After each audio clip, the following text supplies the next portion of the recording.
Today in this video we are going to start discussion about classification of ecology. वैसे तो classification इसका बहुत बड़ा है। क्लासिफिकेशन इकोलॉजी के अंदर खूब सारी ब्रांचेस है जिनके बारे में इकोलॉजी के अंदर स्टडी करते हैं।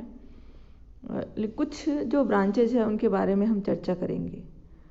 Important sub division of ecology are animal ecology and plant ecology. इससे पहले वाले वीडियो में भी हमने थोड़ा प्लांट इकोलॉजी एनिमल इकोलॉजी इसके बारे में स्टडी की थी। It is also classified as autecology and sin ecology.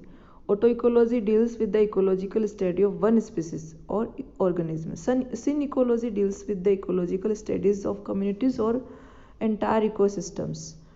इससे पहले वाले वीडियो में हमने चर्चा की थी कि सिन इकोलॉजी और ऑटो इकोलॉजी के अंतर्गत किसकी स्टडी की जाती है। अब कुछ ब्रांचेज और है जैसे हैबिटाट इकोलॉजी।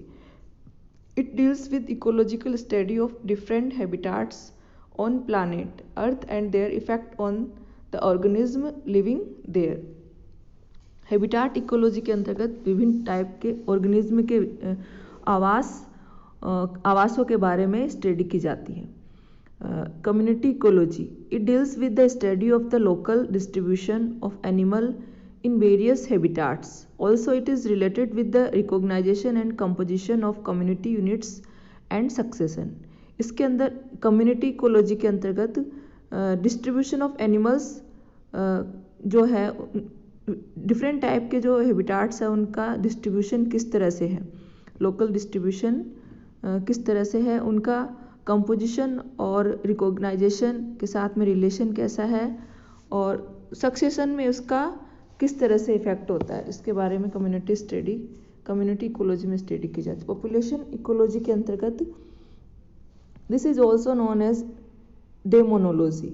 इसको डेमोनोलॉजी भी कहा जाता है। It deals with the study of the pattern of growth structure and regulation of the population organism. इसके अंतर्गत पॉपुलेशन ऑर्गेनिज्म के रेगुलेशन ऑफ पॉपुलेशन ऑर्गेनिज्म और स्ट्रक्चर और ग्रोथ इन सब की स्टडी की जाती है। The population ecology also deals with interaction between population of different species in a community.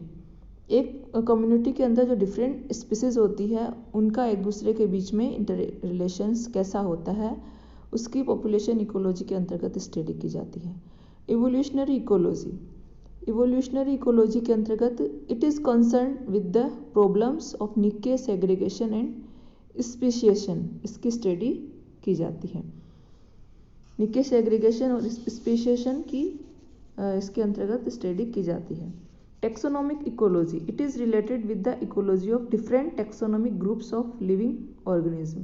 जो लिविंग ऑर्गेनिज्म होते हैं उनके डिफरेंट टाइप के टेक्सोनोमिक जो ग्रुप होते हैं उनकी स्टडी इसमें की जाती है। Human ecology it is mainly related to population ecology. It studies the interrelationship between man along with the environment, effect of human being on the biosphere and the amplification of these effect for mankind is the subject matter of human ecology. इसके अंतर्गत human और environment in दोनों के बाद एक दूसरे के जो रिलेशनशिप है, एक दूसरे पे होने वाले इफ़ेक्ट है, एक दूसरे से के कारण होने वाले चेंजेस है, उन सब के बारे में स्टडी की जाती है। Applied ecology it is an important sub division of ecology. ये सबसे ज़्यादा इम्पोर्टेंट होता है इकोलॉजी के अंतर्गत ये अप्लाइड इकोलॉजी। इसके अंतर्गत इकोलॉजी के व्यवहार के उपयोग से संबंधित अध्ययन किया जाता है। Mainly the application of ecological concept to human needs is the field of this study. We find wildlife management, forestry, conservation, insect control, animal husbandry, aquaculture, agriculture, horticulture, land use, population ecology, इन सभी के बारे में practically life में practically इसका study की जाती है। इन सब चीज़ों की इसमें जो व्यवहारिक रूप से इसके अंदर व्यवहारिक उपयोग है वो इस इकोलॉजी के अंदर स्टडी किया जाता है। Ecosystem dynamics it deals with the ecological study of the process of soil formation, energy flow, productivity etcetera. इसके अंतर्गत इकोलॉजिकल स्टडी, इसके सॉइल फॉर्मेशन किस तरह से होता है, एनर्जी का फ्लो किस तरह से होता है, प्रोडक्टिविटी किस तरह से होती है, इन सब चीज़ों का study ecological study ecosystem dynamics में की जाती है।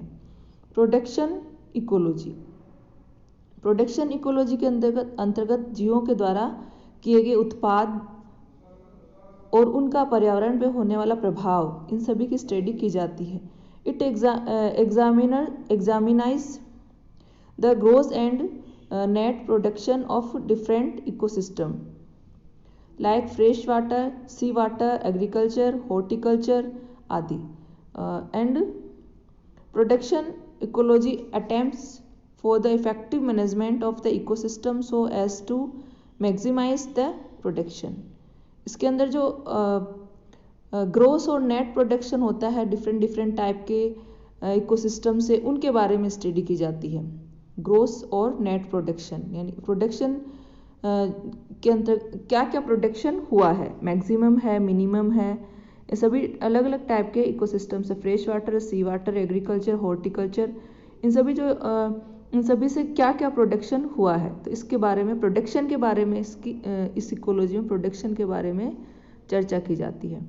Ecological energetics, it deals with energy conservation and it's flow in the organism with in the ecosystem.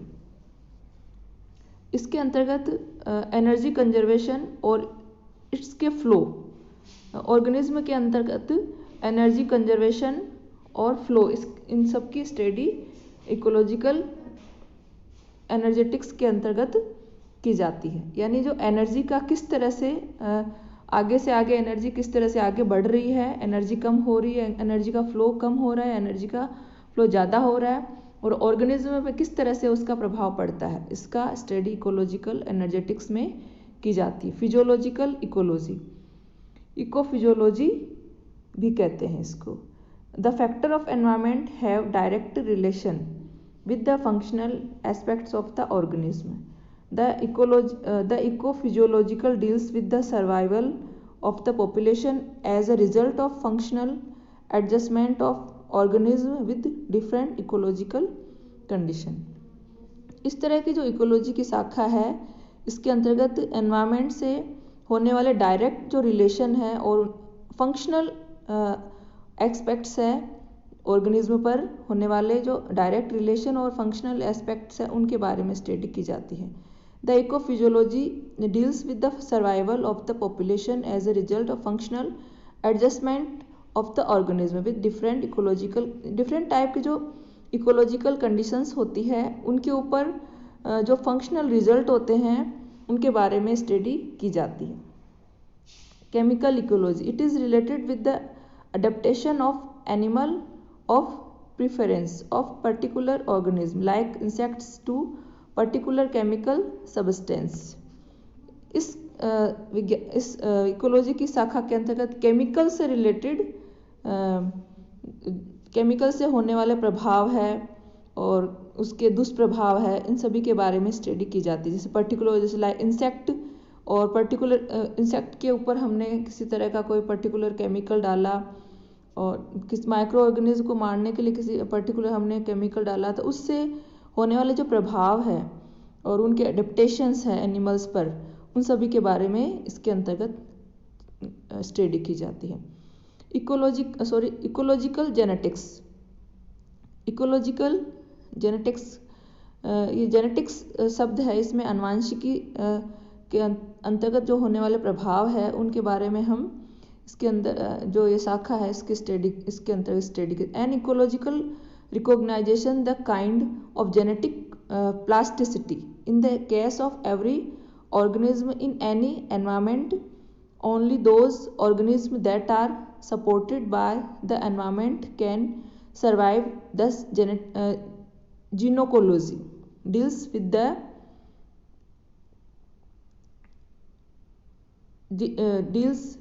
the study of various of species based on their genetic potentiality. इसके अंतर्गत जो genetics से होने वाले जेनेटिक्स पोटेंशियलिटी होती है, उनके बारे में स्टडी की जाती है। इसको जीनकोलॉजी भी कहा जाता है। यानी कि जो कोई भी प्लांट्स है या एनिमल्स है, उनके अंदर जो आनुवंशिकता पाई जाती है, उस आनुवंशिकता आगे से आगे ऑर्गेनिज्म में कैसे जा रही है और उसके ऊपर इकोलॉजिकल क्या प्रभाव पड़ता है, और जेनेटिक्स पे इकोलॉजिकल क्या इफेक्ट पड़ता है, इसके अंतर्गत इसकी स्टडी की जाती है। जियोग्राफिकल इकोलॉजी, इस इको जियोग्राफी भी इसको कहा जाता है। It focuses light on the study of geographical distribution of animals and plants. इस जो इकोलॉजी की शाखा है, इसके अंतर्गत जियोग्राफिकल कंडीशंस, जो जियोग्राफिकल डिस्ट्रीब्यूशन होते हैं एनिमल्स और प्लांट्स पर, उन जियोग्राफिकल कंडीशंस है उनका एनिमल्स और प्लांट्स पर क्या इफेक्ट होता है और उस इफेक्ट के कारण उन पर क्या चेंजेस होते हैं, उनके ऊपर इसमें फोकस किया जाता है और उसकी स्टडी की जाती है। Space ecology, it is concern with the development of partially और fully regenerating ecosystem for supporting the life of man during long space flight. इसके अंतर्गत स्पेस इकोलॉजी की स्टडी की जाती है। स्पेस में जब स्पेस में जाता है कोई भी जीव, या तो उसके बारे में इसकी स्टडी की जाती है कि स्पेस के अंतर्गत किस तरह की इकोलॉजी होती है और वहाँ पर fully regenerating ecosystem for supporting the life of man during long. यदि वहाँ पे मैन जाए तो उसकी लाइफ जो है उसका स्पेस में किस तरह की इकोलॉजी होती है और वहाँ पे वो जो उसके फिर से उसको किस तरह से रीजनरेट किया जा सकता है। तो डेवलपमेंट किस तरह से इकोलॉजी का स्पेस के अंतर्गत हो सकता है, इसकी स्टडी स्पेस इकोलॉजी के अंतर्गत होती है। Pedology, it deals with the study of soil specially their acidity, human contents, mineral contents, soil types etcetera, their influence on their organism. इसके अंतर्गत सॉइल की स्टडी की जाती है और स्पेशली द सॉइल की एसिडिटी और ह्यूमन कंटेंट्स, जो उस सॉइल के अंदर पाए जाने वाले कंटेंट्स हैं, और मिनरल कंटेंट्स हैं, और सॉइल की टाइप कौन सी है, और सॉइल के अंदर पीएच कितनी होती है। तो सॉइल की स्टडी करने के बाद में उस सॉइल का एनवायरनमेंट पे क्या प्रभाव पड़ रहा है और जीवों पे, ऑर्गेनिज्म पे क्या प्रभाव पड़ रहा है, इसका पेडोलॉजी के अंतर्गत स्टडी की जाती है। Radiation ecology, it studies the gross effect of radiation and radioactive substances और the environment and living organism. Radiations का एनवायरनमेंट पे और लिविंग ऑर्गेनिज्म पर क्या प्रभाव पड़ रहा है, इसके बारे में रेडिएशन इकोलॉजी के अंतर्गत स्टडी की जाती है। जैसे सूर्य से आने वाली जो किरणें हैं उनका हमारे वातावरण पे और हमारी जो इकोलॉजी है उस पर क्या प्रभाव पड़ रहा है, दुष्प्रभाव है उसके या फिर उसके अच्छे प्रभाव है, इस सभी के बारे में रेडिएशन और इकोलॉजी के अंतर्गत स्टडी की जाती है। इसके अलावा खूब सारे और भी ब्रांचेज हैं जिसके बारे में हम स्टडी करते हैं, यानी रेडिएशन जीवों पर रेडियोधर्मिता के प्रभाव का अध्ययन। पेलियो इकोलॉजी होती है, एक विलुप्त हो चुके जीवों के वातावरण का अध्ययन किया जाता है। स्पेस इकोलॉजी के अंदर जैसे हमने पढ़ा जीवों पर अंतरिक्ष के वातावरण के प्रभाव का अध्ययन। स्पेस इकोलॉजी के अंतर्गत क्या करते हैं, इसके अंतर्गत जीवों पर अंतरिक्ष के वातावरण, जैसे वहाँ पे ह्यूमन जाता है तो ह्यूमन पर वहाँ पे स्पेस का जो वातावरण है उस वातावरण के बाद में उस पर क्या प्रभाव पड़ रहा है, और जीन इकोलॉजी जीवों के पर जीन के स्तर पर इकोलॉजी का अध्ययन। और एक होता है संसाधन इकोलॉजी, डिफरेंट टाइप के जो नेचुरल रिसोर्सेज होते हैं उनको संरक्षित करने के उपाय किस तरह से हो, इस तरह के उपाय ढूंढना को संसाधन रिसोर्स इकोलॉजी कहा जाता है। एक कंजर्वेशन इकोलॉजी, डिफरेंट टाइप के जो नेचुरल रिसोर्स है उनको संरक्षित करना। और फिर है प्रोडक्शन इकोलॉजी, हमने चर्चा कर ली। डेजर्ट इकोलॉजी जिसमें मरुस्थलीय परिस्थिति का अध्ययन किया जाता है। फॉरेस्ट इकोलॉजी जिसमें वन में पाए जाने वाले जीवों और उनके आसपास में जो वातावरण है उनके बारे में स्टडी की जाती है। ग्रासलैंड इकोलॉजी घास में पाए जाने वाले प्लांट्स का और एनिमल्स का एक दूसरे में जो रिलेशन होता है उसके बारे में स्टडी की जाती है। एक होती है लिम्नोलॉजी, जलाशयों का जैव भौतिक व रासायनिक अध्ययन लिम्नोलॉजी कहलाता है। एक होता है लैंडस्केप इकोलॉजी, और लैंडस्केप का कहते हैं स्थल स्कोप। लैंडस्कोप जो लैंड पे पाए जाने वाले लैंड जो इस तरह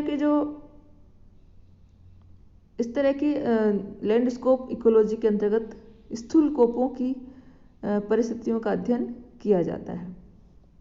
तो इस तरह से हमने इस वीडियो में खूब सारे इकोलॉजी के बारे में चर्चा की। I hope you understood and like this video in this corona time. Use mask, use sanitizer, take care, bye bye.